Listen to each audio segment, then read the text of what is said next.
Բարի երեկո, Ազատության ուղիղ եթերում լրատվական կենտրոնն է, դիտեք այս ծրագրում։ Ուժեղ Հայաստանն այսօր հանրահավաք ու երթ է անում, հանրահավաքի ընթացքում հրապարակվել է տնային կալանքի տակ գտնվող Սամվել Կարապետյանի տեսաուղերձը։ Հայրենակիցներ, ողջունում եմ ձեզ։ Արդեն գրեթե 1 տարի է, ինչ ես գտնվում եմ կալանքի տակ։ Նիկոլ Փաշինյանը լոռու մարզում է, ինչպես էին Սպիտակում պատրաստվում դիմավորել վարչապետին։ Վաղար շաբաթում այսօր կրակոցներ են հնչել մեքենայի ուղղությամբ, տուժած չկա։ Քննչականն ավարտել է 18-ամյա Դավիթ Մինասյանի գործով նախաքննությունը։ Պատանու փաստաբանը այս հապճեպության մեջ միտում է տեսնում։ Իսլամաբադում բանակցում են ամերիկացի եւ իրանցի բարձրաստիճան պաշտոնյաները խաղաղության հարցով։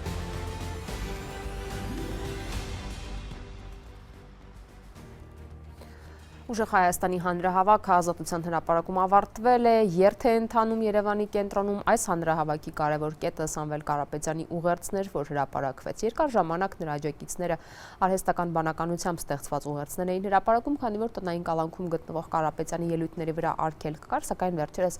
այդ արգելքը հանվել է։ Հանրահավաքին եւ երթին հետևում եմ գործընկեր Ռոբերտ Զարգարյանը, ուղիղ կապ հաստատենք նրա հետ։ Ռոբերտ, ողջույն, խնդրում եմ ամփոփիր, ինչ տեղի ունեցավ հանրահավաքի ընթացքում։ Բարի երեկո Աստիկ, ներողություն աղմուկը բարձր է, գուցե քո հարցը հստակ չլսեցիք, արդեն հարցրեցիր ինչ եղավ, թերևս ամենը այսպես սպասված ու անոնսված իրադարձությունը Սամվել Կարապետյանի ուղերձն էր, տեսաուղերձը, որը եղավ հանրահավաքի ավարտին, սակայն այն մոնտաժված էր, ուղիղ եթերով չէր, գիտեք, արդեն տևական ժամանակ է վարչապետը այսպես խայթոցներով եւ անգամ ծաղրական տեսանյութեր է հրապարակում եւ ակնարկելով թե նա ինչու եթեր չի մտնում, ամեն դեպքում ուղերձը եղավ, այն մի քանի րոպե տևեց, Սամվել Կարապետյանը եւ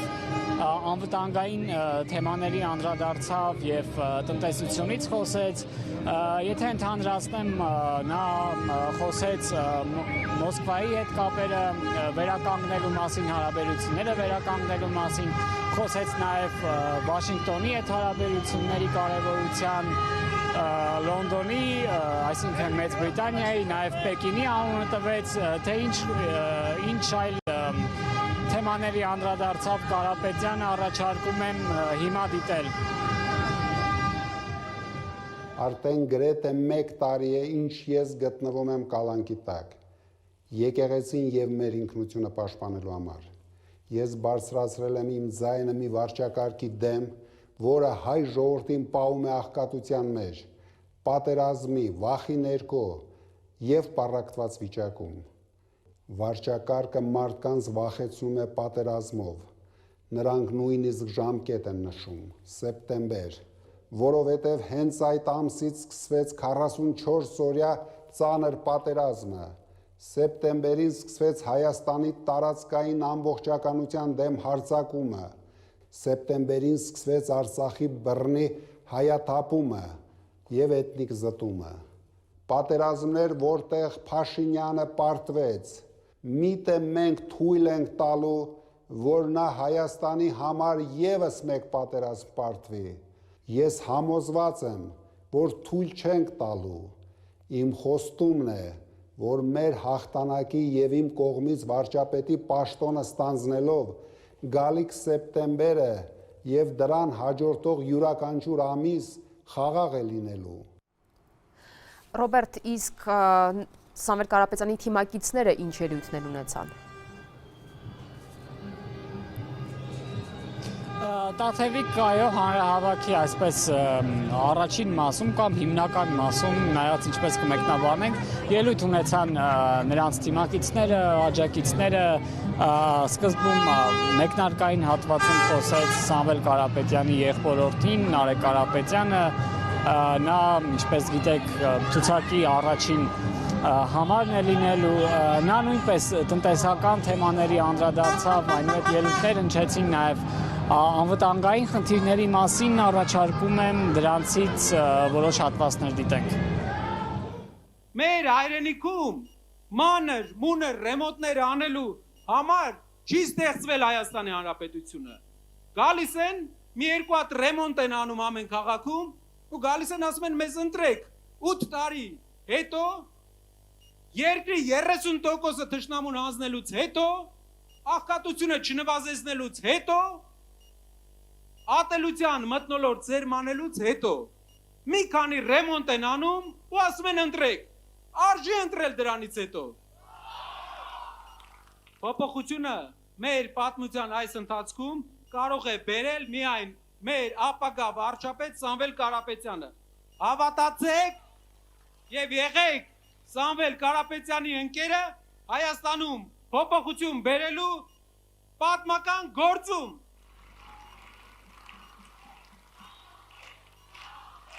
Իմ ձեռքերում մեր խորհրդանիշն է, մեր դրոշը, մեր մյուս խորհրդանիշը վտանգի տակ է այս իշխանության կողմից։ Մեր դրոշը մեր ձեռքերում է, մեր Արարատը մեր սրտում։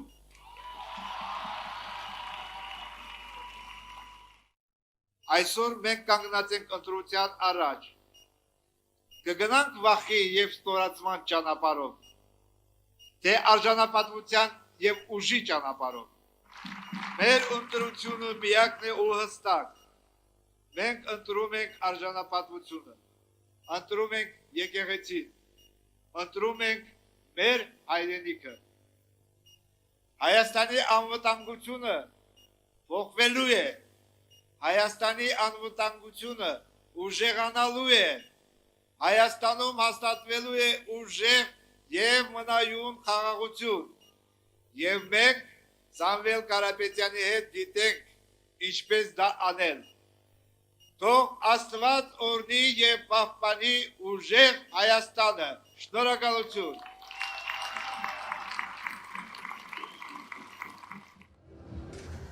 Ուժեղ Հայաստանի հանրահավաքից եւ երթից Ռոբերտ Զարգարյաններ հաղորդում, շնորհակալություն Ռոբերտ, իսկ մենք շարունակենք թողարկումը։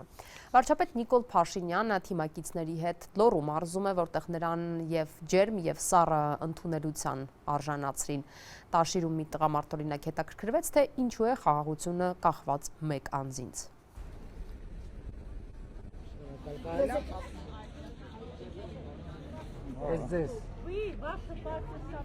Всем от меня мои. Նորմալ է։ Պարոն Փաշինյան, երկու հարց կարելի է ձեր։ Իհարկե։ Այդ խաղաղությունը, պարոն Փաշինյան, որ ժամանակավոր բերել եք մեզ, որ այդ խաղաղությունը կապված է զուտ ձեր անձի հետ, որովհետև բազմիցս եւ դուք եւ մնացածը շեշտում եք, որ եթե դուք չլինեք, պատերազմ կլինի։ Բայց արդյոք մեզ պետք է այդպես խաղաղություն, եթե մի անձի հետ է կապված այդ խաղաղությունը։ Աստված ոչ ասցե, ես երևի թե այդ ձեր ասածից հետո ամեն օր աղոթում, որ ձեզ բան չլինի, հանկարծ կռիվ չլինի։ Բա որ Աստված ոչ անի, ձեզ մի բան լինի։ Էլ всё, հա, խաղաղություն չի լինի։ Որ ավարտեք, ես կարձագանքեմ։ Ավարտեցիք, վստահեք։ Ինչ վերաբերում է խաղաղությունը, ումից է կախված։ Մենք ընտրություններում հանդես են գալիս ժողովրդին ուղղված տեր կանգնիր խաղաղությանը կարգախոսով։ Դա նշանակում է, որ մենք մարդկանց ասում ենք, որ խաղաղությունը ոչ թե ինձնից է կախված կամ մեր թիմից է կախված, խաղաղությունը կախված է ժողովրդից։ Եվ ժողովուրդը այս ընտրություններում խաղաղության իր կամքը պետքա ցույց տա։ Ինչպես պետքա ժողովուրդը իր այս ընտրություններում խաղաղության իր կամքը ցույց տա։ Իր կամքը պետքա ցույց տա, որ հանդես գալով խաղաղության ծրագրով եւ կարգախոսով հանդես եկող ուժերի օգտին, որովհետեւ այն ուժերը, ովքեր գալիս են, ասում են 29743 քառակուսի կիլոմետրով մենք չպետքա բավարարենք, այդ ուժերի հաղթանակը նշանակում է կոնֆլիկտ, նշանակում է պատերազմ։ Այն ուժերը, ովքեր պաշտոնական իրանց բաներով,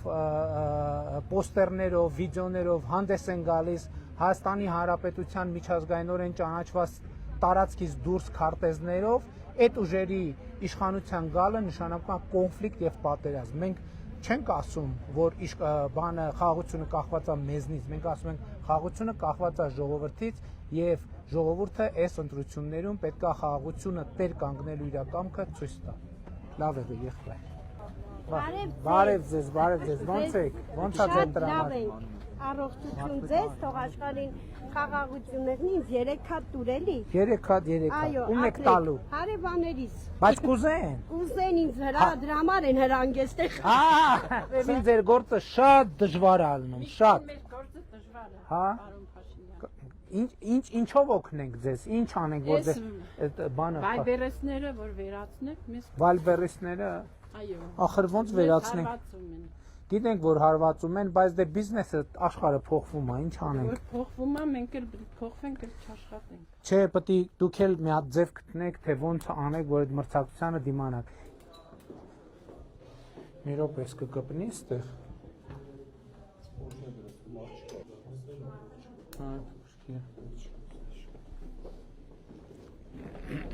Ժամանակն է։ Մի ժամ արդեն անցել։ Հա, լավ։ Չէ, բանա ցակից պետք է հանեք։ Հա։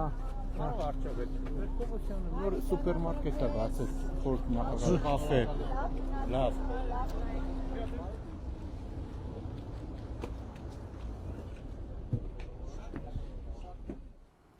Իդեպ այսօր առավոտյան խոշոր վթար է տեղի ունեցել դեպի Լոռի գնացող Քուչակապարան ճանապարհին իրար են բախվել ոստիկանության ավտոբուսը եւ Nissan Magnishի մեքենան։ Nissan-ի վարորդը մահացել է։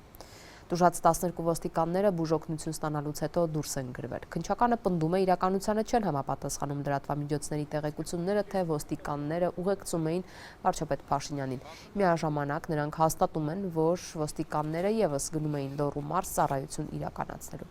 Մինչ այդ հանրությունը դեռ ուշքի չի գալիս մեկ այլ սարսափելի ավտովթարից, որ 3 Շիրակի մարզում 6 մարդու, այդ թվում 2 մանկահասակ երեխաների կյանք խլեց։ Այսօր Ջրառատ գյուղում տեղի է ունեցել մահացածների հոգեհանգստի արարողությունը։ Վթարից զոհվածները մեկ ընտանիքից էին։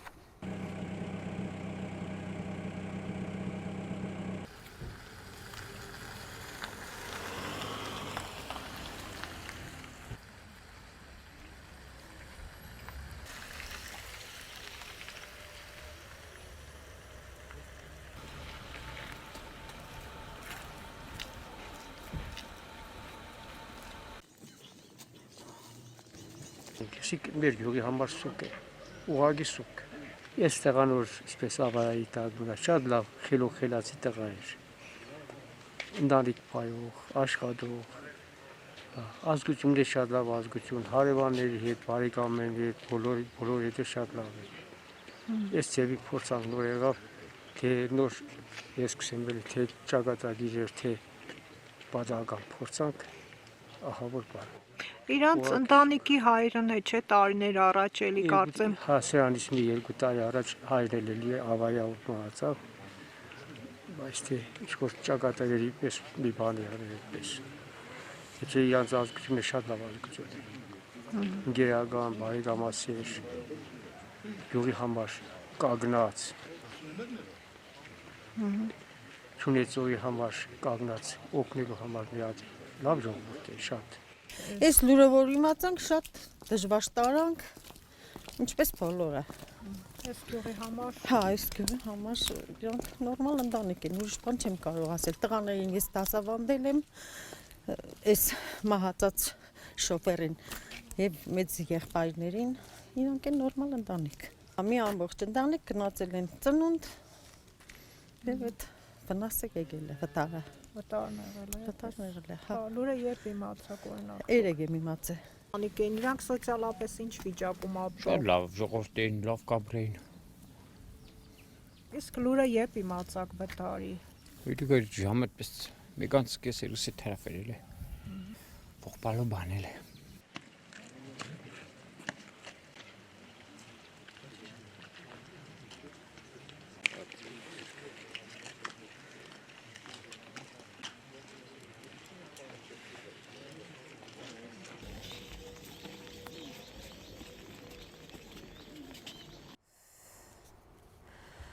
Հայաստանի ճանապարհներին վերջին 5 տարիներին հարյուրավոր մարդիկ են մահացել։ Ըստ վիճակագրության կոմիտեի 2021-ից 25 թվականներին տարեկան մոտ 4300-ից 4800 պատահար է գրանցվել։ 5 տարում 1683 մարդ է զոհվել վթարի հետևանքով։ Իսկ տուժածների ընդհանուր թիվը 5 տարում անցնում է 33000-ից։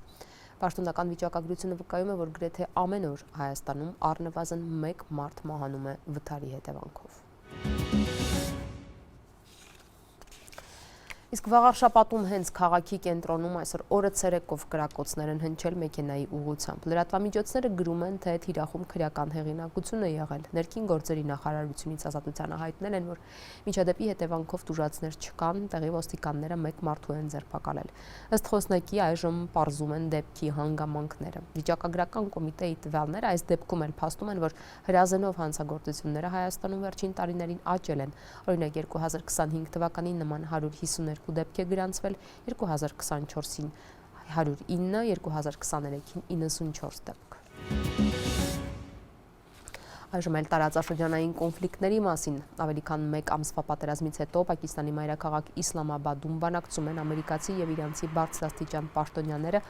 Հանդիպմանը մասնակցում են նաև պակիստանցի պաշտոնյաներ։ Սա վերջին 50 տարում ամենաբարձր մակարդակի բանակցությունն է, որ անցկացնում են թշնամական երկու պետությունները։ Ընդ որում, ի տարբերություն նախորդ միջնորդավորված հանդիպումների, այս անգամ քննարկումը դեմ առ դեմ ձևաչափով է։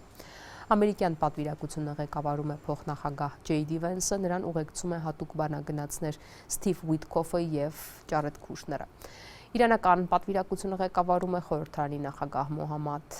Բաղեր Ղալիբաֆը, մասնակցում է նաև արտգործնախարար Աբբաս Արաղչին։ Վաշինգտոնն ու Թեհրանը մի շարք հրապարակային տարաձայնություններով են գրացել այս բանակցություններին։ Իրանը պնդում է, որ երկշաբաթյա հրադադարը պետք է տարածվի նաև Լիբանանի վրա, վերացվեն պատժամիջոցները,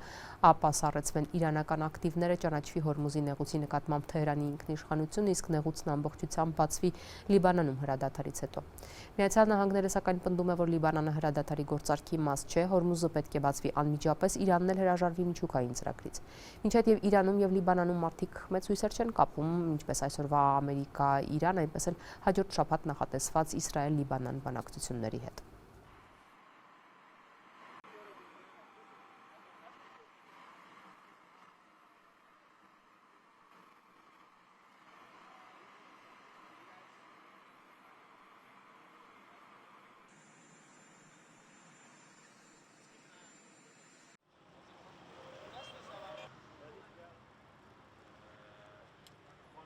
به نظرم که این مذاکرات نقشه است برای تنفس نیروهای آمریکایی Իմ կարծիքով այս բանակցությունները նպատակ ունեն Միացյալ Նահանգների ուժերին շնչելու հնարավորություն տալ։ Նրանք 30-40 ինքնաթիռ եւ սարքավորումներ են բերել, ինչպես նախկինում ուզում են խաբել մեզ, որպեսզի կարողանան կրկին հարձակվել։ با توجه به اینکه آمریکا همیشه اون روی منفیش Հաշվի առնելով, որ Միացյալ Նահանգները միշտ թշնամական դիրքորոշում է ցուցաբերել, կարելի է ասել, որ չեն կարող շատ լավատես լինել այս բանակցությունների նկատմամբ եւ կարող է Միացյալ Նահանգները հետագայում եւս սադրանքի գնա։ Կարծում եմ Իսրայելը Լիբանանը որպես պատրվակ է օգտագործում։ Եթե Միացյալ Նահանգները ազնիվ լինի բանակցություններում, ապա Լիբանանը դրանց մաս կկազմի։ Այլապես նրանք գիտեն, որ Իրանը ոչ մի դեպքում չի համաձայնի։ Այսինքն, եթե նրանք չընդունեն, մեզ մեկ այլ պատերազմ է սպասվում։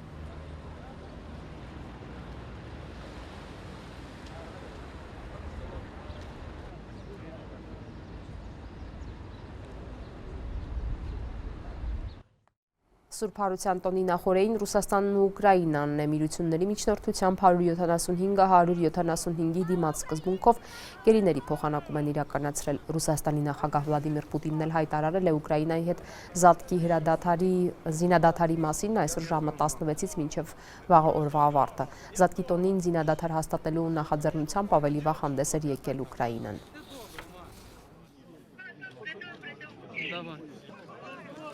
Все, він вдома, Снежка, ми дзвонимо іншим.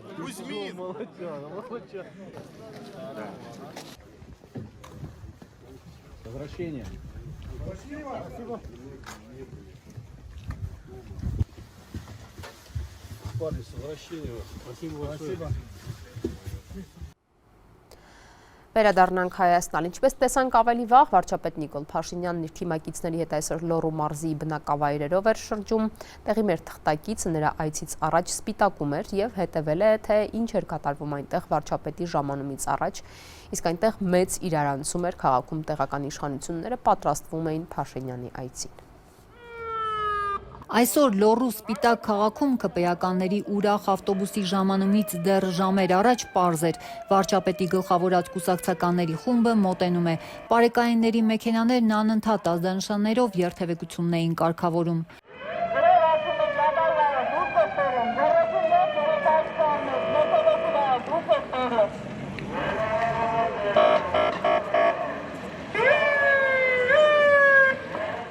Արդեն 1 ժամ առաջ կենտրոնական փողոցում ու դրան կից փակուղիներում այլևս իրավունք չկար կայանելու։ Հեռացնում էին թեկուզ մի քանի վայրկյանով ուղևորների համար կանգնած մեքենաներին։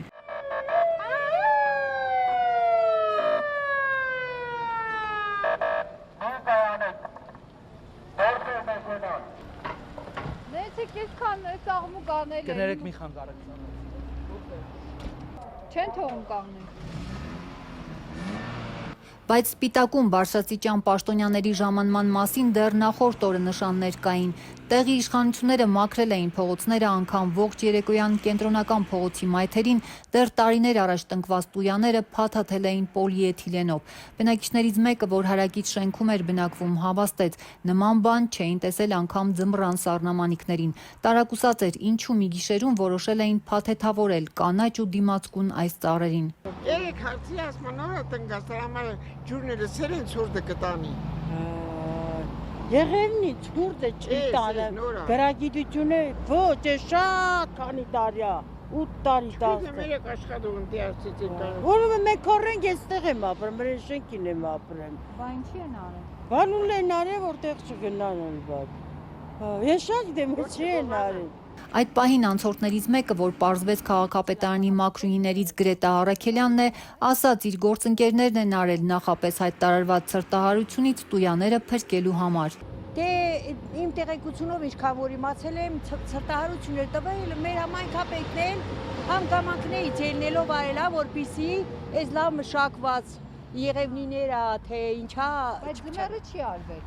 Դե ձմեռը չեմ իմանում ձմեռն արվել է թե շուտ անվել Ես նորտի ասես բան, ես էլ ասեն ինչ են հանել մարդիկ դրե տեղը, ես ասի մարդ են բարուլը,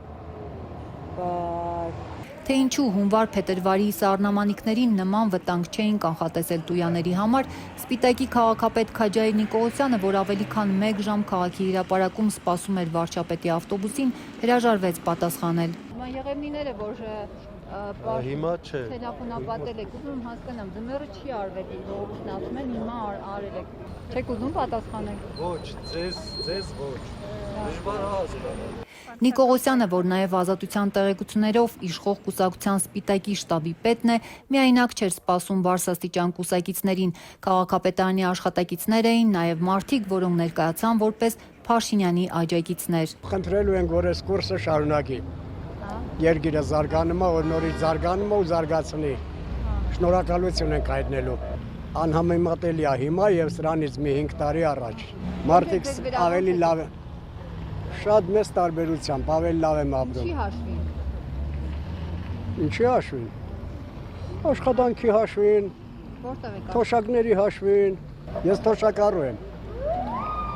Նաև աշխատում եմ։ Որտեղ։ Քաղաքապետարանում, բնակբաժնում։ Հատուկ եկել եք Փաշինյանին տեսնելու։ Անպայման խելքս հետ մեր մարդու պետք է բանում խաթել։ Տաշի շտամոյ խաթել, կամ կային։ Հա, ինչ եք ասելու, հարց ունեք թե ասելիք։ Ինչ հարցեր ունեմ, նրան հարց տալու բան չկա։ Հենա ծաղկեցնեմ Հայաստանը։ Սիրում եմ, սիրով ուզում եմ մի հատ դեմքը տենամ, ուրախանամ, գնամ տուն։ Հանգիստ քնեմ սուր։ Փաշինյանը լավ մարդ է։ Ինքը փոստակը վերցել է, դպաստը վերցել է, ճամփեքն է դժեբա։ Էլ մարդուն բողոք անի Եթե մի հատ ցենի գել տալիս այնա քուզումա տղա չկա, թե ունի։ Ակավահի կապեի տա, քեդիչ, դախանտն է։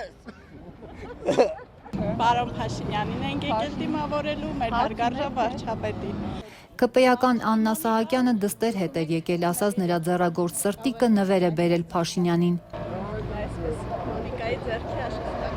Դիմացի մայթին վարչապետի մասին ոչ միայն սրտառուճ ասելիք ունեցողներ կային։ Բոլորիցն էլ շնորհակալ եմ։ Ես ոչ մի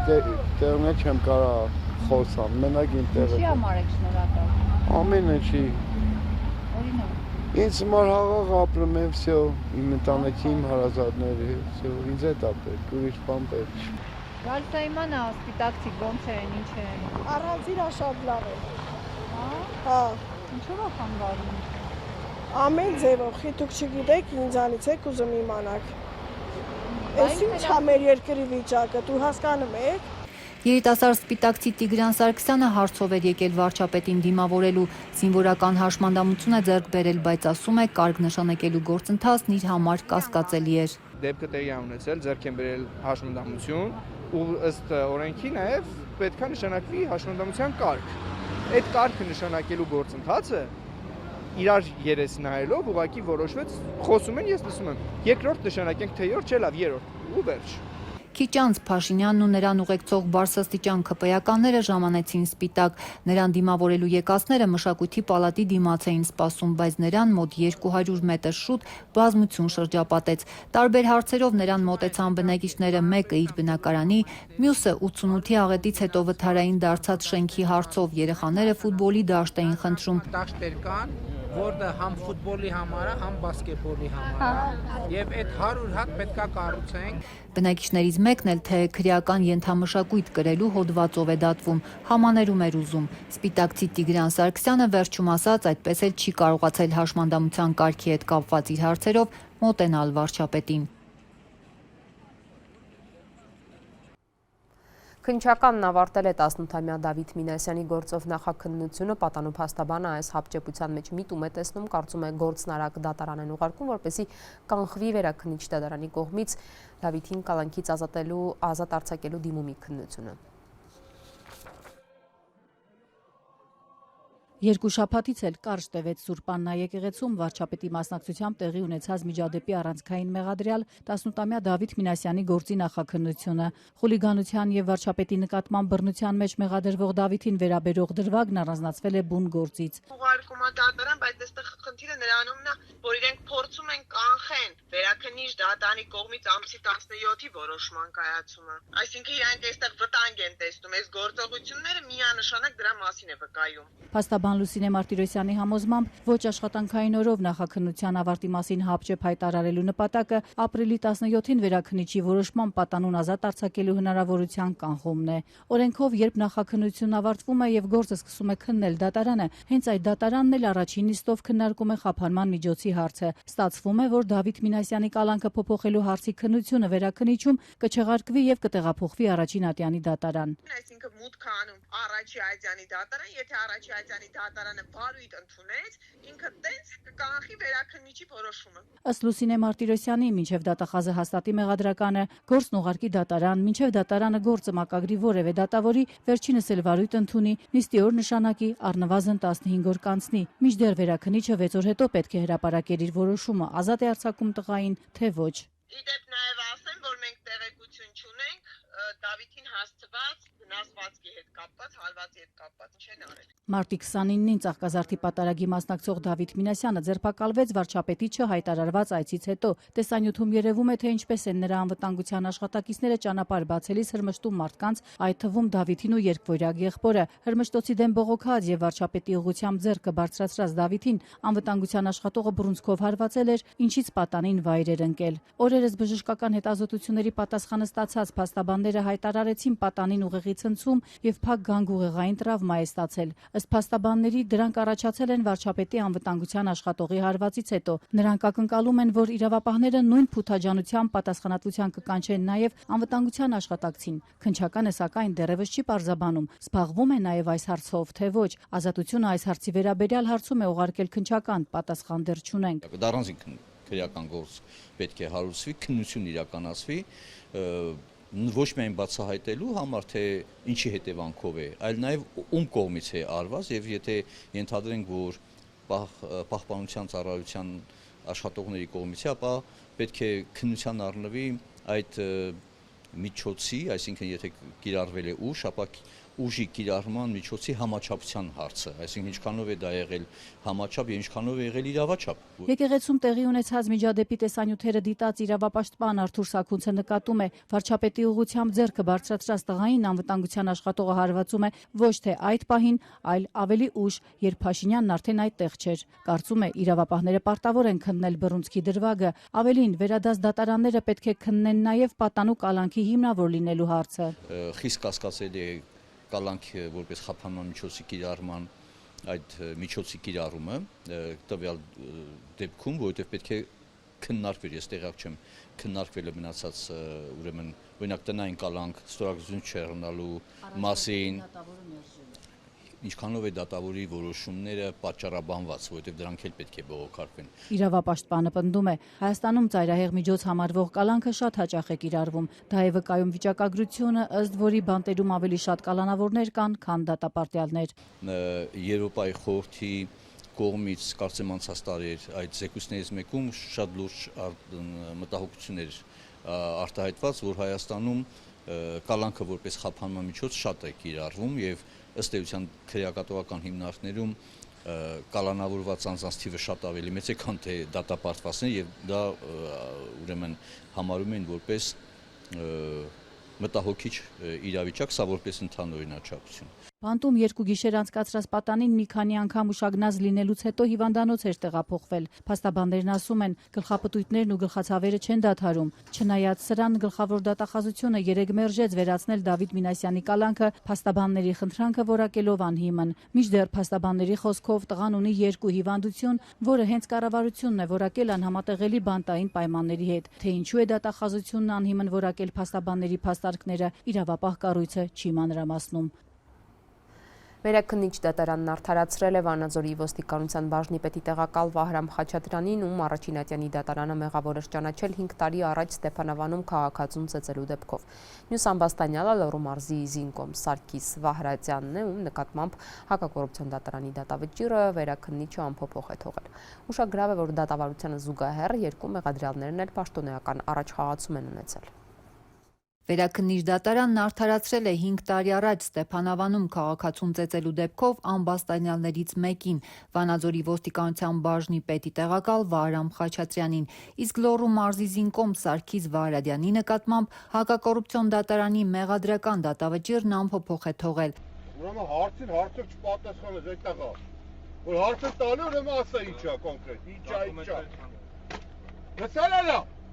Դեպքը տեղի էր ունեցել 5 տարի առաջ Ստեփանավանի ոստիկանապետի այն ժամանակվա տեղակալներ Վահրամ Խաչատրյանն ու Սարգիս Վահրատյանը գիշերով կանգնեցրել էին օդանավակայանից վերադարձող մեքենան, իջեցրել ուղևորներին ու բռնություն գործադրել նրանցից մեկի, Վրեժ Մկրտումյանի նկատմամբ։ Մեքենայի տեսախցիկն էր արձանագրել, թե ինչպես են հարվածում քաղաքացուն, իսկ ոստիկանության Ստեփանավանի բաժնի պետ Սուրեն Բագրատունյանը զենքը ձեռքին սպառնալիքներ հնչեցնում։ Չնայած տեսանյութին Բագրատունյանի նկատմամբ քրեական հետապնդում չէր հարուցվել, հանցագազմի բացակայության հիմնավորմամբ։ Ոստիկանների արդարացումն ըստ դատական տեղեկատվական համակարգում հրապարակված գործի այն էր, որ նույն գիշերը Տաշիրում ավազակային հանցագործություններ կատարվել, իրենք ուժեղացված հսկողություն էին իրականացնում, բայց հակակոռուպցիոն դատարանը դեռ 1 տարի առաջ նշել էր, որ օրենքը թույլ է տալիս ֆիզիկական ուժ կիրառել միայն բացառիկ դեպքերում իրավախախտներին բռնելու կամ դիմադրություն խափանելու համար։ Վահրատյանն ու Խաչատրյանը, ինչպես նշված է դատավճռում,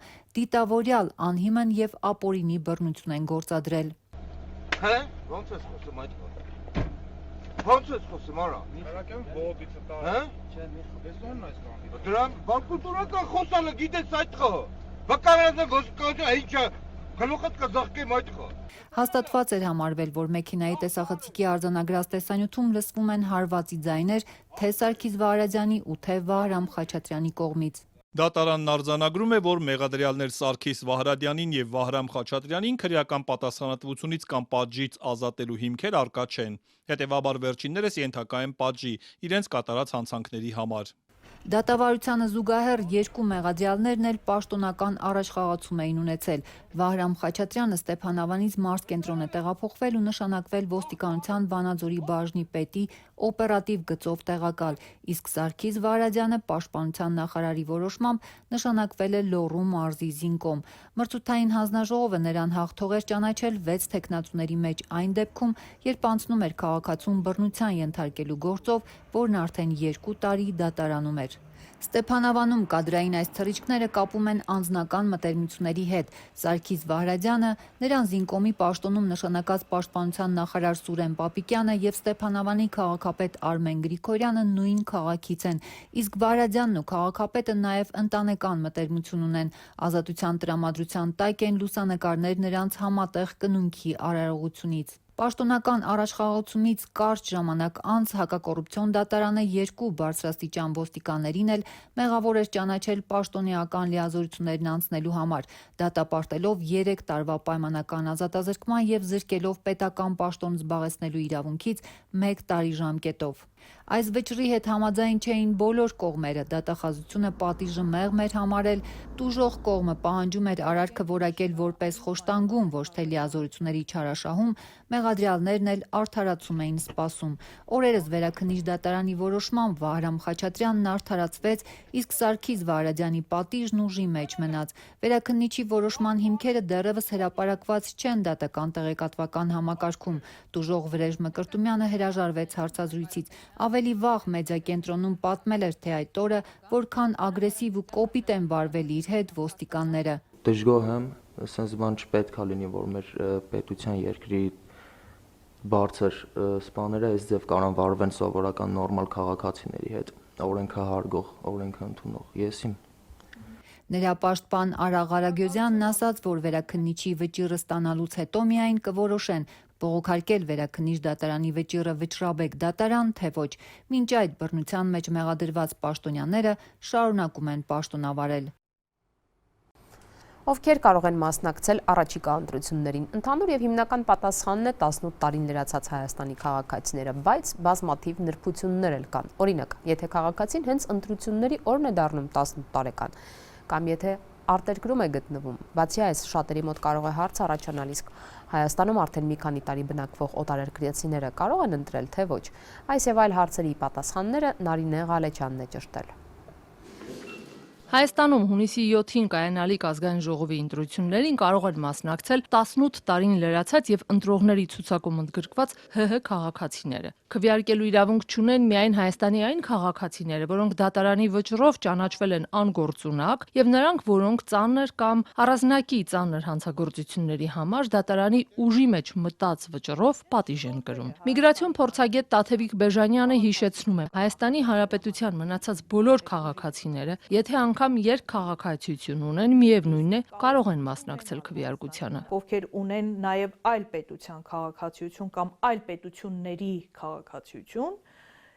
նրանք եւս կարող են մասնակցել ԱԺ ընտրություններին։ Հայաստանի այն քաղաքացիները, որոնք օրինակ բնակվում են Ռուսաստանում եւ ունեն ժամկետնանց հայկական անձնագիր, չունեն Ռուսաստանի քաղաքացիություն, բայց ցանկանում են ազգային ժողովի ընտրություններին մասնակցել, ապա միգրացիոն փորձագետ Տաթևիկ Բեժանյանի պնդմամբ Հայաստան գալու համար նրանք պետք է Ռուսաստանում դիմեն Հայաստանի հյուպատոսարան, վճարեն ու ստանան վերադարձի վկայական, իսկ արդեն Հայաստանում այդ վկայականով գնան դատարան, լրացուցիչ ցուցակում ընդգրկվելու համար։ Միգրացիայի եւ քաղաքացիության ծառայությունից էլ ստանան նախատեսված 9-րդ ձև կոչվող փաստաթուղթն ու մասնակցեն քվեարկությանը։ Իսկ ահա վերադառնալու համար պետք է Հայաստանի Հանրապետության անձնագիր ստանան։ Բայց եթե քաղաքացին զինապարտության տարիքում է, անձնագրավորման համար ինքը գալիս դիմում է տարածքային կենտրոն միգրացիա եւ քաղաքացիության ծառայության, իրեն տալիս են տեղեկանք, որպեսզի ինքը գնա հաշվառվի իր բնակության վայրի զինկոմիսարիատում։ Եթե կլինի զինապարտության տարիքի, ապա արդեն զինկոմիսարիատը բուժզննում անցնելուց հետո, փաստաթղթերը ստուգելուց հետո, թերևս նրան ուրեմն կուղարկեն զինվորական ծառայության։ Եթե կան հիմքեր, որ ինքը չպետք է ծառայի, ապա նրան կտրամադրեն տեղեկանք, որով ինքը կգա միգրացիա եւ քաղաքացիության ծառայություն, դիմում կգրի, կստանա անձնագիր ու արդեն կիրացնի անձնագրով իր մնացած իրավունքները։ Հունիսի 7-ին Հայաստանում կայանալիք ազգային ժողովի ընտրություններին կարող են քվեարկել անգամ նրանք, որոնք երբևէ չեն եղել Հայաստանում, բայց ծագումով հայ են։ Իրենց ծագումն ապացուցելու դեպքում կարող են իրենց երկրում Հայաստանի դիվանագիտական ներկայացուցչությունից պարզեցված կարգով Հայաստանի քաղաքացիություն ստանալ ու գալ Հայաստանում քվեարկել։ Եթե այս անձինք ունեն նաև այլ պետության քաղաքացիություն, այսինքն իրենք հանդիսանում են երկքաղաքացի, իրենց շնորհվել է Հայաստանի Հանրապետության քաղաքացիություն կա նախագահի հրամանագիր, արդեն ուժի մեջ մտած նախագահի հրամանագիր, նույնիսկ կարող են չունենալ Հայաստանի Հանրապետության քաղաքացու անձնագիր, իրենց այլ պետության անձնագրով գալ Հայաստանի Հանրապետություն,